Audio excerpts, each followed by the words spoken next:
Liz, welcome to the Brand Builders Lab podcast. Thanks for having me. My pleasure, my pleasure. Now, I follow you on socials and something you did caught my attention. And I thought, I have actually seen this before, but I really wanted to speak to you about it, which was the 100 rejections. Yeah. And so I thought, such a good topic for us to talk about. But before we even get there, for my audience who don't know you, I would love you just to share a bit about how you've ended up where you've ended up, because we've got similar podcasts as well, We can talk about. We can talk about as well. But yeah, how have you gotten to where you are now? Give us a bit of a background story. I'll try not to go into the long version. Yeah, sure. I studied graphic design. I'd always wanted to be a designer. Always wanted to do something creative, and then discovered graphic design, and then just totally fell in love with it. And then worked in an agency, worked in-house, kind of did the 9 to 5 thing, had kids, and then basically decided that I didn't want to go back to my job. And so went out working for myself. But hilariously, right at the beginning of my career, I was adamant that I didn't want to work for myself, because a lot of other people on my course had that as an aspiration. But I was like, no, I'm not interested in that. That's not for me. And then that is where I've ended up.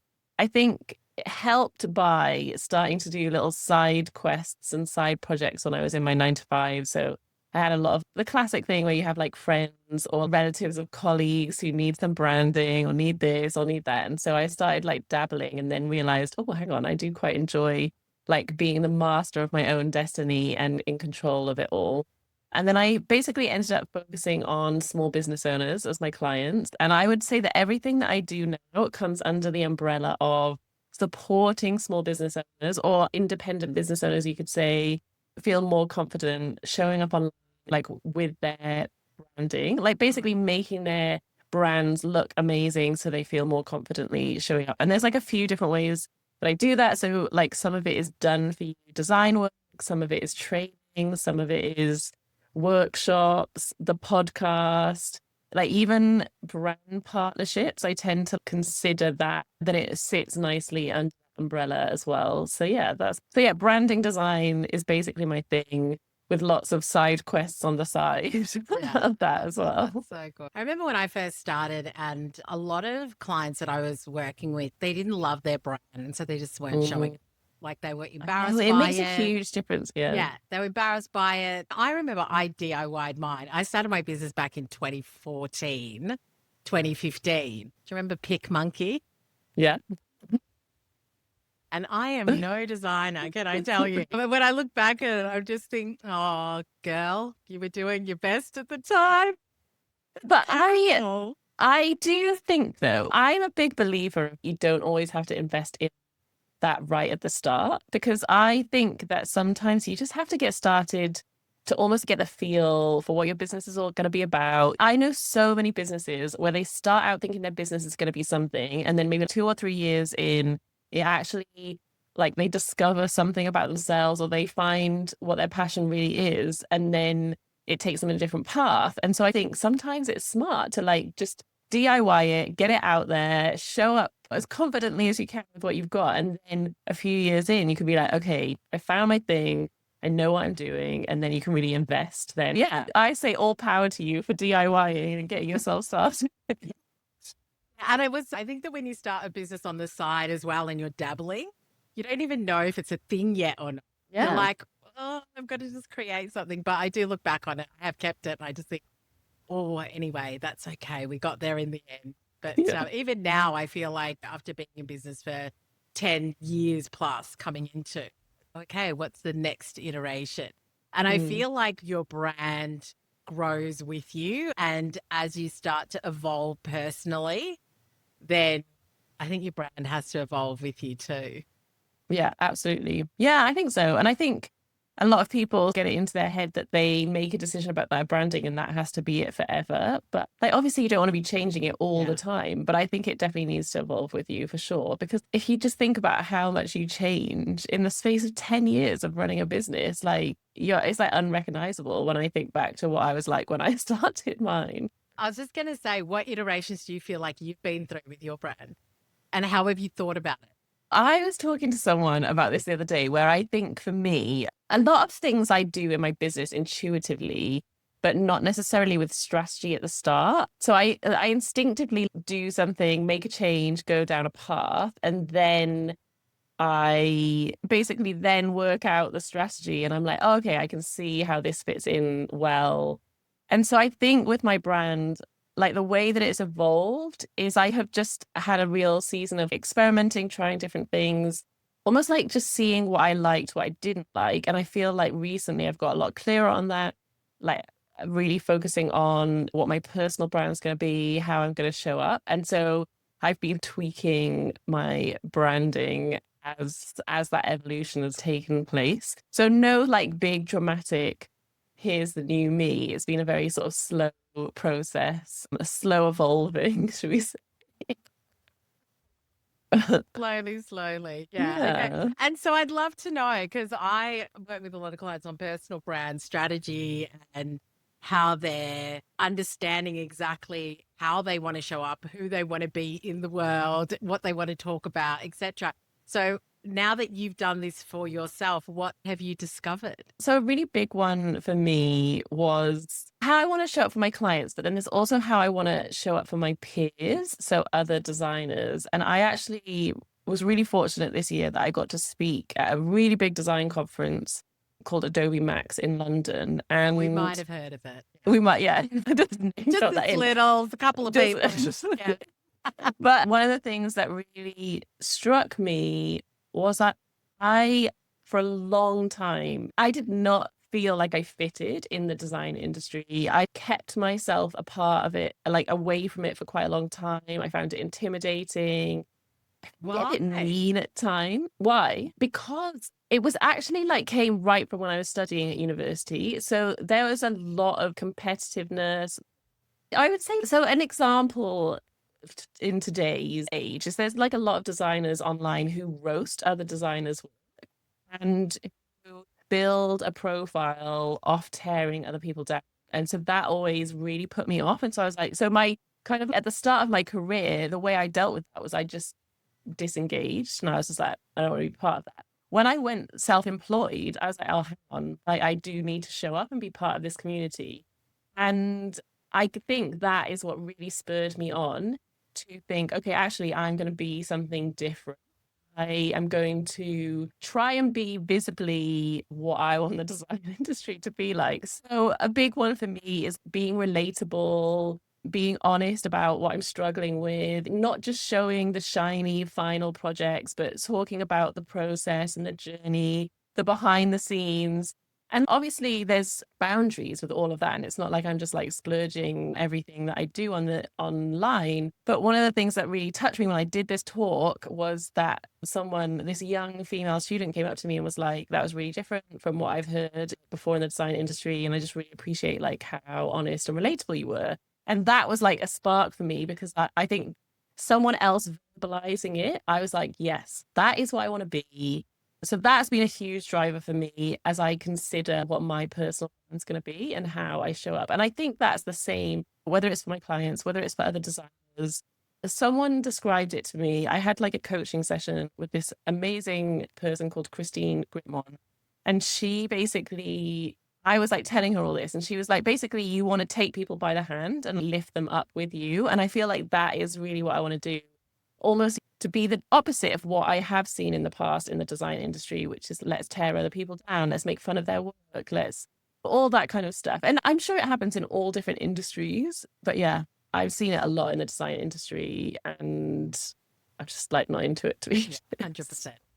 I think it's really interesting because sometimes when we're in our own industry, we see obviously the good and the bad.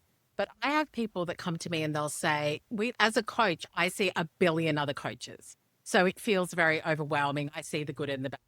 But then I have a client that comes to me who's not in my industry and I'm like one of two people that they know. So I think that there's also sometimes, this is like something I say to clients, sometimes it can be very overwhelming inside our own industry when we see the number of people that do what we do. We see all the different ways that they do it. As you were saying, like you've got your clients who might come to you for brand design. And that you might be one of two designers, three designers that they're potentially looking. And then you've got your brand inside your industry. I think that's such a good way to look at it as well, which is I see it as a business brand and a personal brand. Who are you to your clients? And what is it that they need? And how do you help them? And then within your industry, if that's something you want to do, because obviously if you're a speaker or you're wanting to be a mentor in your industry and things like that, then what is your role within your own industry and what are you seeing? And I think that being the hand that lifts others up and, you know, what you stand against, what's the enemy? The enemy is criticizing other people in your industry and tearing them down, because everybody's got a different way of working. Everybody's got a different perspective, different aesthetic. Like, it's fine. You don't have to agree and love it all. And so I think that's such a great example. I did a few episodes ago, which was what's your business brand and what's your personal brand. I think that's such a great example of what that can look like as well. Yeah. And I think like from the outside visually, it's not as separate because I work for myself. Like I don't have an agency. Like it all feels very much personal brand to me. But you're right. There's two very different spheres or groups of people that I'm communicating to. And yeah, one is my business and then one is more like my personal profile. So that's such a helpful way to think about it for sure. Yeah. I think the thing that people sometimes get tripped up on with that though is I want to speak to both. So but I want to speak to the designers that are coming up, but I also want to speak to my clients who, you know, and I think that's when personal brand in general becomes the main thing, because it's your clients are buying you, not just your aesthetic and your professionalism and the work that you've done, which we love to see. That feels like me. Like I love what you created there. When I look at brand designers, I always look at the work that they've done and think, so amazing. I love that. You would totally get me. And so I think that's such an important thing to show. But at the end of the day, personal brand, I think, becomes the thing that people are drawn to, customers and peers as well. But listen, let's talk about your rejection goals. Yeah. I've seen this. It's like rejection. Is it called rejection therapy or something like that? I have seen other people talk about it. What is it? Why did you decide to go on this journey and what's been happening? Tell me. So yeah, loads of people have done it before me. I think there's a TED talk about it actually. I can't remember the guy's name who did it. There's a lot of people on TikTok who do it in just like a life way. So they'll just like, go up to strangers in the street and ask them for a favor or do this sort of stuff. So basically the way it started for me was I invited a guy called Christo onto my podcast. So I met him on my podcast. Oh my goodness. Okay. You have to tell me how you did that. Chris is great. And I've met him, like we know each other now. We've met each other at a bunch of events. And basically the first time I met him, I was like, I tagged him, I think, in a story and he replied and I was like, I'm going to shoot my shot. And I invited him to my podcast and he asked me how many downloads I had. This is 3 or 4 years ago, 3 years ago. And I told him and he was like, oh yeah, it's not quite like big enough for what I'm looking for. And so what was interesting to me was this was not in public. This was not like no one else knew about this, that I'd done this. Like it wasn't this like big humiliating thing. It wasn't like it was public, but I remember feeling, oh, that didn't feel good. Like I felt embarrassed, a little bit, like a bit of shame that I'd asked him and he'd said no and all this sort of stuff. Anyway, I moved on, didn't think too much more about it. But then 3 months later, I caught myself, and I don't always catch these thoughts, but I caught myself in a thought process kind of spiral or whatever, where I'd identified someone else who I really wanted to ask to be on the podcast. And I remember thinking, oh no, I'm not going to do that, because when I asked Chris, it didn't feel good. So I'm just not going to bother. And then I suddenly had this light bulb moment where I was like, oh my goodness, what am I missing out on in my business? Because I am afraid of being rejected. And a friend of mine had done like a rejection challenge. She called it a no thank you challenge, which is so much nicer. She's an amazing illustrator. Her name is Katie Chaplin. She'd written a blog post about it and I remembered reading it and I was like, you know what? I am going to do this. I'm going to do a rejection challenge. And so I set myself this goal that I wanted to get 100 rejections in 6 months professionally. I was like, I'm not going around to the street asking people to sing duets or anything like that. I was like, this is a professional that's thing. The next challenge. That's the next challenge. And so, yeah, I embarked on this journey. And yeah, it's been wild. I failed the challenge. I didn't get 100 rejections because people kept saying yes, which was obviously incredible. But what was really interesting to me was it was an immediate mindset shift. So I had made a win-win situation, and straight away I suddenly had, and this is what I think is so helpful, I just had this confidence that I hadn't had before, because everything seemed, I'd gamified it, so it seemed more fun, and everything just seemed less risky, because I basically, if they said no, then great, I ticked it off. I made myself a little sticker chart and I ticked it off and stuck a sticker on my chart. And if they said yes, then incredible, like I had a new opportunity that I didn't have before. And it encouraged me to get bigger and bolder with my asks. And then the way I showed up just like really changed. And then what was really interesting to me is before I started the challenge, I made this long list of things that I wanted to pitch for, just to reassure myself that there was 100 things that I could pitch for. And a lot of them were like podcast guests or sponsors, things like that.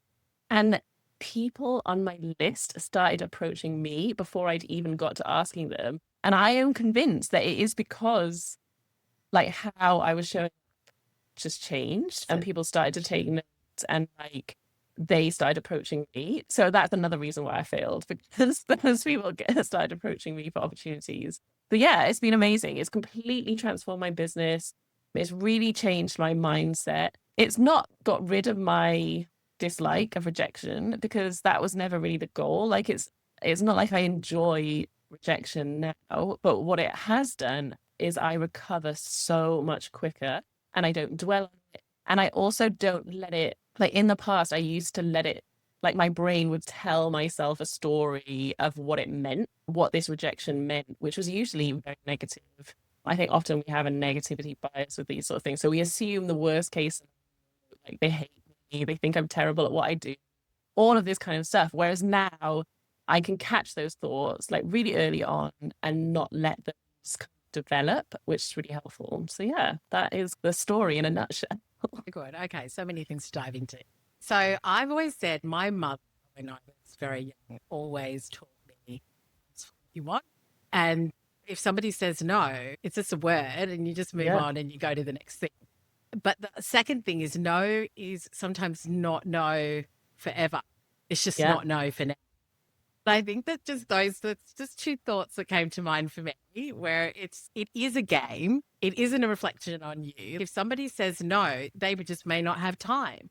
There may not be a relationship there yet. This may not be aligned to what they're focusing on in their business. And so it's not a no forever. It's just maybe a no for now. And I feel like that's something that my mother taught me very young. Yeah, that's amazing. Just ask. Yeah, I don't know if it's like a cultural thing. I feel like Brits are typically not very good at doing this sort, that sort of thing. So you probably know. Obviously, that's a huge generalization, but on the whole, I think it's pretty true. I think. Yeah, I think it's pretty true. And I think for me, like a huge revelation, like I definitely grew up, and I don't know whether this was instilled with me by my parents or just more culturally, but I had this whole attitude of I'm going to just work hard and wait until someone notices I'm working hard. And then what happened was I started looking around actually predominantly at the men in my industry and what they were doing. And I started thinking, like, I wonder how they got that opportunity. And then I actually started to ask some of them, and pretty much every single one was like, oh, I pitched for it. Like I pitched hard for this thing. I went out and asked for it.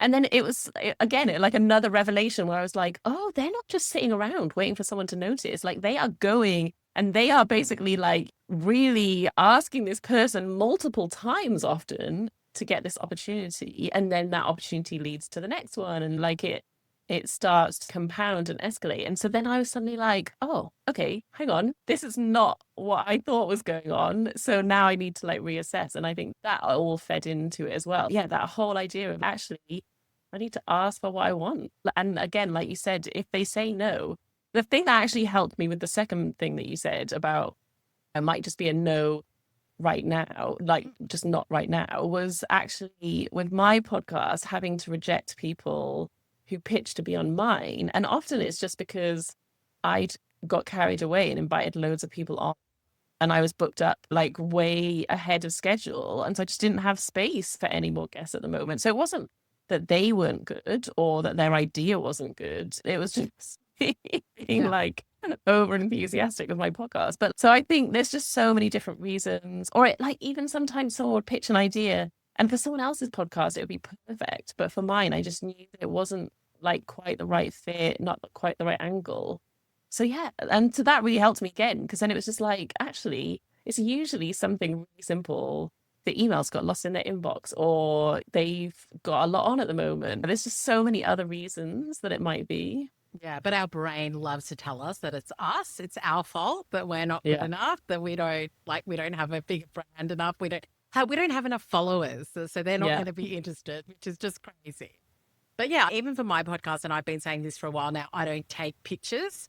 And the reason is because at the beginning I took pictures and then I would have an interview or a conversation with somebody and there was no real connection. There was no real vibe or relationship. And it just didn't work out the way that I wanted it to. There wasn't the connection there that I wanted. And so I just decided to stop taking pictures. And I'm like, when I see somebody online where I'm like, that's really interesting or I love their vibe, then I invite them on. And if they come, great. And if they don't, fine, like all good. But I think it's just, that's another thing is that sometimes people have got a way that they like to work and it's got nothing to do with you. Yeah. And I think I need to do that. I need to stop accepting pictures. But yeah, exactly. If someone doesn't accept pictures, that's not about you. That's just about how they've decided to manage their like podcasts, because they want to go like, I'm the same as you. Like I enjoy seeing what's going on around me and thinking, oh, this is interesting. I want to chat to this person. And you're right, like the same experience. I often, not always, which is why I haven't stopped pictures yet, but on the most part, the conversations where I have sought out the person and invited them on go so much better than when someone's pitched to me. Yeah. Yeah. And it's because you're interested. You're curious. And I think that especially when you've got a podcast, and I don't know about you, but I've had mine since 2017. We do a podcast every single week.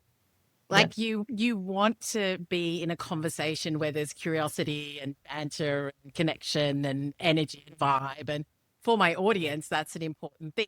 But there were two things I wanted to come back to because you said, okay, when I did this challenge, the business shifted, like things in the business shifted and then things in your mindset shifted. I kind of want to dive into those two things because I'm a big believer that you create your own opportunities. And so for my listeners, and I know you're listening to this, we create our own opportunities. You have to go after the things that you want. I want to know what shifted in your business. Give me the practical elements where you're like, did clients increase? Did you get more invitations? Did revenue go up? What happened? It's an interesting one because it's really hard to know for sure like how it snowballed and what opportunities came because of what. So it all grew quite organically, but I do think that was the turning point where something shifted and things really changed. So a lot of opportunities came my way that I didn't pitch for, but I almost still feel like it was thanks to the rejection challenge, like I said before, because I just showed up in a different way and I put myself almost in the way of these opportunities, even if I wasn't like expressly asking for them. But it was lots of different things. So things like one of the big goals I started it was I wanted to get a podcast sponsor. And I had a list, and at the top of the list, my dream podcast sponsor was Flowdesk. And then just after I started the challenge, they sent an email round to people who they were described as their top affiliates. And so I was like, oh, okay. Like a bit surprised, didn't realize I was one. In the past, I would have just got that email, moved on. But what I did was I replied and I was like, oh, since I'm one of your top affiliates, I'd love to know if you'd consider sponsoring the podcast. And they looked into it. It was perfectly aligned and they said yes. And that like totally threw me because that was my out of reach, never going to happen. I'll work my way up to it like goal. And that was my first yes. And I was a bit like, okay, this is not how I expected this to go. And things like that just kept happening. Like another one of my favorites was, so when I first started talking about the rejection challenge, and it was really important to me to talk about it publicly, because I think another sort of insidious thing about this whole rejection thing is that you always think you're the only person going through it. Like I used to be like, oh, no one else is struggling with this in their business, because obviously we all see everyone's highlight reel. So I was like, I'm going to be like really vocal about it and I'm going to talk about it. But I never mentioned that it was Chris who had given me that initial rejection because I was just like a bit harsh, but I pin it all on him. I love But it. Chris, if you're basically- listening, you missed out. But what happened, and this was so fun, is I actually pitched this whole story and about how he was the catalyst for it all happening to his podcast. And he said yes. So I got interviewed on his podcast, which I love because I think he's got like 1 million Instagram followers. I think that was He's a got, better like, deal, Liz. I think that was such a better deal. It was such a better deal. I think he's got 2.4 Yeah, million ridiculous. YouTube subscribers, something ridiculous. And so I was like, this is even better than what I was asking for originally. But we just ended up having this really fun conversation that kind of brought it around full circle. Like, he's got a great sense of humor. So we were poking fun at each other about the whole thing. But he asked really challenging questions and we chatted about the mindset shifts and all of those kind of things. So that was another really cool thing that happened. And then since then, like I mentioned earlier, that I spoke at Adobe Max London. I've spoken at Adobe pitch Max for that? No, but I did have conversations with people and make it clear that it was something that I was interested in. It's not the kind of thing that you can really pitch for just because of how they organize it. So yeah, so I didn't pitch for that. So then opportunities like that started coming my way. Then that has led to other opportunities, an increased visibility, and then talking about the rejection challenge. I think it's an interesting one. A lot of events, unless it's very specific, maybe about business and marketing, they don't necessarily want someone to come and give a talk about branding. That's actually so vague. What new and interesting are you going to bring to that conversation? Obviously you can, but I think that's a harder sell. Whereas talking about rejection and how that has transformed my business, that is so much more interesting to people because it follows that classic storytelling arc of here's the struggle, here's the journey I went on to overcome the struggle, and here's how I triumphed. And that's the classic storytelling arc that people just love to hear. And that's so much more interesting than I think you should have 2 fonts and 6 colors. And this is how I think you should use your branding. I can give you loads of really practical advice about having good branding. Or I can tell you this really emotional story about how my fear of rejection impacted me. And here's how I overcome it. And you leave with a challenge and you leave inspired. And so I think just from starting to talk about my personal experience with this process, I got lots more podcast guest slots, speaking requests. I've spoken about it at conferences and things like that. So it's all snowballed. And interestingly, it was very hard to quantify how much of that has turned into clients. I think if we come back to the sort of business brand and personal brand, I think it's massively grown my personal brand, not necessarily my business brand. Although someone did ask me once if I thought my clients were put off by me talking about rejection because they perceived it to be very negative, and they were like, do you think that puts your clients off? And actually the number of my clients who have messaged me being like, I saw your rejection challenge, I just pitched for this thing and I got it. Inspiring. Exactly. That. And so I've never really worried about that, and I don't think it's put them off in the slightest. In fact, I think exactly, it's inspired them and it's encouraged them to go and ask for what they want. And so then once I've done their branding, they're showing up more confidently, and then they're pitching for all these really cool opportunities. And it just all feels like part of the package and part of this sort of way that I can support and encourage them that goes beyond just what their brand looks like. But it is hard to quantify it from a sort of monetary standpoint. But yeah, it's definitely grown my personal brand in a humongous way. Which is amazing. A couple of things is, number one, I feel like when Chris rejected you, it's the whole thing of sometimes a door closes because there's something better that's to come. And if you had him on and that spark of rejection hadn't happened, then you may not have been on his. I love those sorts of things. I'm like, so if he had said yes, you would not be where you are now. And it's those things where we look at and we think, oh God, that was really hard and that really sucked. But it actually took you to where you were supposed to be. Yeah, which is so cool. And I think it's that resilience, isn't it? And that willingness to just keep showing up for those bits that feel hard. Just having that confidence that it's going to take you to where you need to get to. And I don't think I could have realized that in that particular moment. But looking back on it now, it's just so cool to see that. And the journey that it's taken me on, like, quite unexpected. Again, it was something that I intuitively followed, but it wasn't like this huge strategic thing in my business. But it's really cool to look back and see where that's taken me. And yeah, imagine if he'd been on my podcast, I think I would have been like, oh, that's exciting. And then next week I would have moved on and nothing really would have happened with it. And I wouldn't have got all these like speaking engagements, podcast But you should requests, thank him like, for saying no. I know. Yeah, I did. In podcasts. I was it. like, yeah, he's going to take the credit. When I'm like super famous, Chris will be like, yeah, I was the one. My rejection catapulted. That's so good.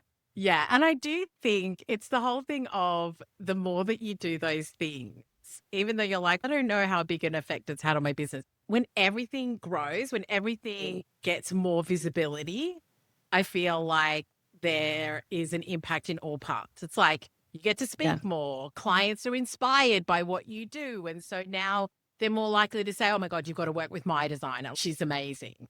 Yeah. So I think that there's such a huge knock-on effect when we increase our visibility. We share the things that we think are not great, as well as the things that we think are great as well. Because like you said, it's like a highlight reel on socials. And it is the people that go, yes, I've had success, but let me tell you about all the failures. I'm like getting my bag of crisps and I'm like sitting down and I'm like ready to go. And not because I'm willing them to not win.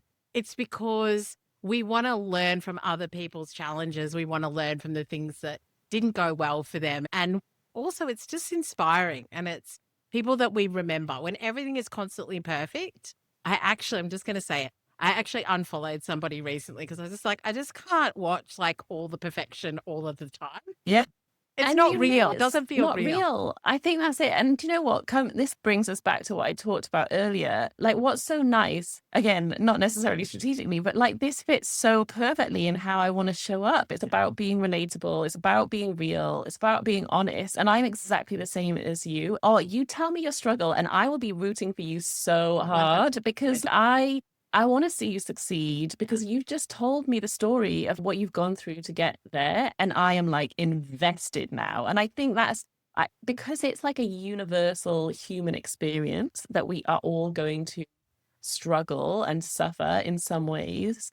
That's why it's just so amazing when people do share it, because there's nothing more powerful, I don't think, than that feeling of it's not just me, but it's that connection and that humanity where you're just like someone else is describing something that I have felt, something that I've gone through. And it's never going to be exactly the same, but it's just like identifying with each other. And I think that's what gets me really excited is just, that connection, those relationships that build.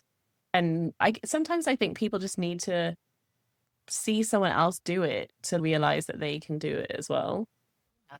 I have to say, there was a girl on TikTok the other day and she's like, why don't people say how hard it is when you're starting a business and you're building and like that you fail so many times? And I always, not in a negative way, but I always love Alex Hormozi where he's like, I had 6 businesses fail before I had anything succeed. I lost $150,000 3 times before I had success. And I said to her, go and look at these people who are so successful now, but they have shared that they were at rock bottom multiple times before they were able to have that success. And I think that those are the stories we remember. Those are the people where we're just like, oh, it's possible, even though things may be hard now, or you hit rock bottom, or it didn't go the way that you want. Look at all of these stories. And when I started my business, I used to listen to How I Built This with Guy Raz, which is basically like the Airbnb story and like all of these huge brands. And they were like, I maxed out 5 credit cards and I was sleeping in my PMs before all of these things happened. And I think it's so important to listen to lots of different stories where it's okay, even though it may not be going the way I want. Got to make a decision. Am I going to keep going? Am I going to push through? Am I going to feel like I'm going to go to that next level?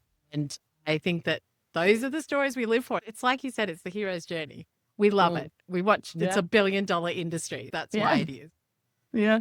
Yeah, totally. And I think that's it. It is really, it's so easy to look at the current version of someone's business and think that's the whole story. And it never is. Even something trivial, oh, someone's just hit 10K on Instagram.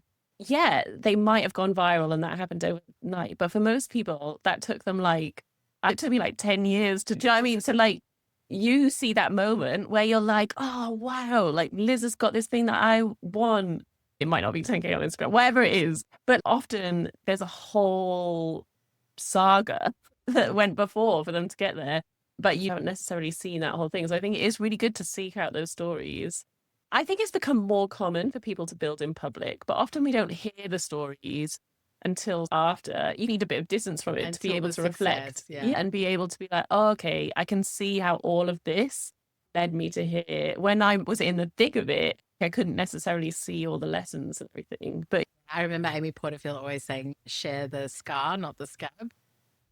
Yeah, I think that is good advice on the whole. Like, I think it depends like how safe you feel in the moment. Like, I think with the rejection challenge, I actually felt like I could share quite a lot of it in the moment because it didn't feel like it was low stakes. Like, it didn't feel that risky. It's not like I was maxing out 5 credit cards and pinning all of my hope on something like that. But I think there is a lot of things where like you do have to have a lot of wisdom and you have to have boundaries about what you share in the moment and what you share later on. And the story is still valid and still helpful later on, where you are like strong enough to deal with whatever comes back from you sharing your story. Yeah. I do want to talk about mindset because you said that there were some big mindset shifts. But the other thing as well is that sometimes when things are bad, I just want you to have this thought for my listeners.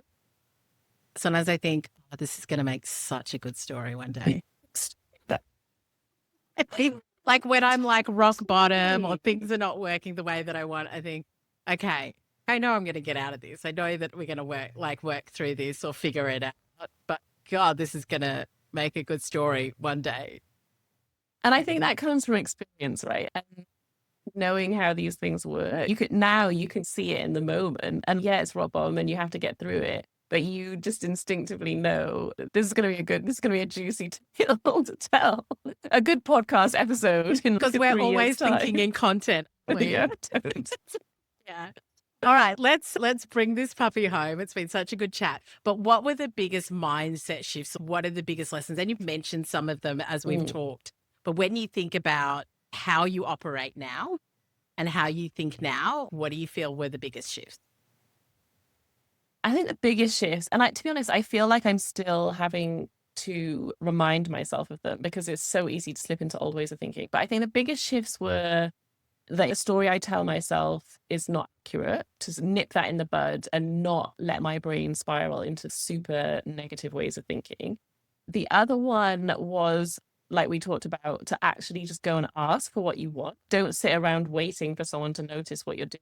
And to be honest, with some of the things, I wasn't even doing that thing. So they wouldn't even know that was something that I was interested in unless I asked for it. So that was a huge one. To almost like give myself permission to do what everybody else was doing, actually go and ask for it. The other one was, it comes back to what you were saying about a no isn't necessarily a forever no. So I chatted to a few different people who had pitched for an opportunity, got a no, got away, learned from it, gone back and pitched again. And like this one scenario in particular, like the pitch, like I think it was like 3 or 4 times. And I think in my sort of younger, immature days, I would have had quite a petty mindset with that sort of thing, where I would have been like, if someone doesn't want me, then I don't want them anymore. Like a sort of self-preservation, I'm going to reject them back. And that really opened my eyes to actually, no, I can learn something from this rejection. And instead of being like a bit petty and, oh, I didn't want that anyway, I can be like, no, I did want that. And now I've learned these lessons and I can implement that. And I am allowed to go back and pitch again, like down the line. Obviously, there might be some scenarios where you can't, but like in most cases, like you can go and ask again, like maybe in a year's time where you've changed and you've learned, maybe you've got more information about what it is that they're looking for so you can implement that. So that was a big one as well. I think another one was following up.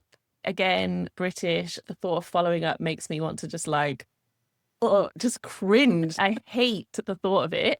But actually, I really appreciate it when people follow up with me a lot of the time, because my inbox is chaos and I lose things. And then there'll be something that I did want to say yes to, but I just got distracted. And then someone follows up and I'm like, oh, great. Yes, I wanted to say yes to this thing. So I have learned to be okay with following up, and I try and do that a lot more. And I think just, yeah, the overarching one is to go out and try and get the opportunities that I really want, to just be so much more proactive about pursuing things.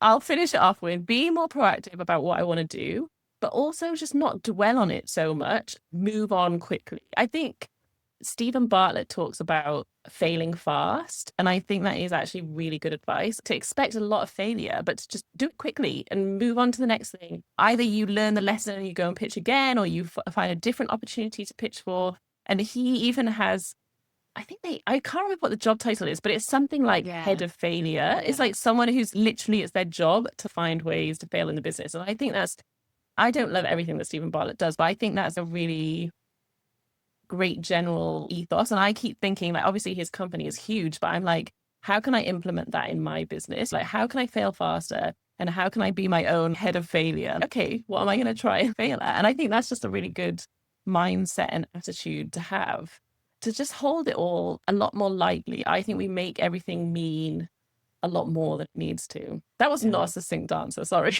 I love it. I'm so here for it. We talk about mindset all the time. And at the end of the day, whatever the stories are that you tell yourself and the mindset that you have will determine what you do. So I actually think it's the most important thing that we have to talk about as well. Sarah Blakely from Spanx always said, or shared a story that her father, when her and her brother were kids, used to ask them every day, what did you fail at today? Because if you fail at something, you didn't try something new, you didn't give something a go. And so she grew up with that. And I just think that really checking in on the stories that you have, because like you said, when I was younger, I would have been pettier. I think really checking in on what rejection or what a no means to you. What's the story that you're telling yourself? And I think that if you can rewrite that story earlier, where it doesn't mean anything. I've always just thought it just doesn't fit with them right now. Data. Yeah, it's just information. Yeah. So I think that is going to be one of your biggest tools and biggest sets, is just go for whatever it is that you want. And if they say no, it's just a game. Go for the next thing that you want. It doesn't mean anything.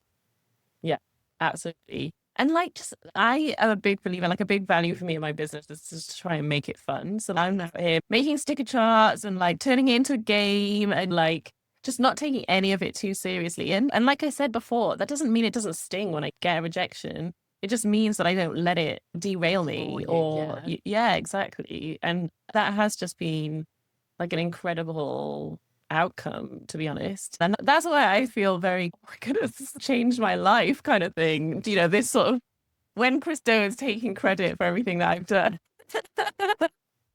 I'll be like, yeah, you changed my life, Chris, fine, or whatever.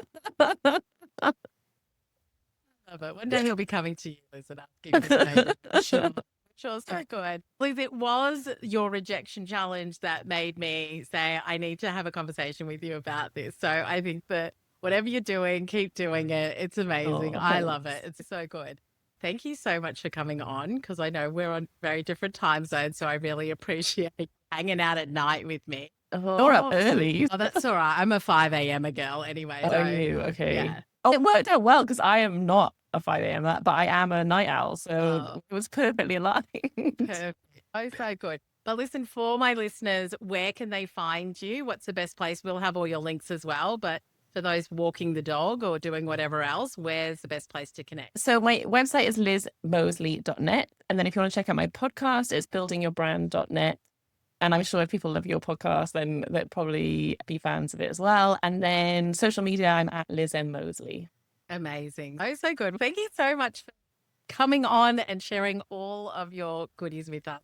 I absolutely love this conversation and cannot wait to share it. So appreciate it. Thanks so much.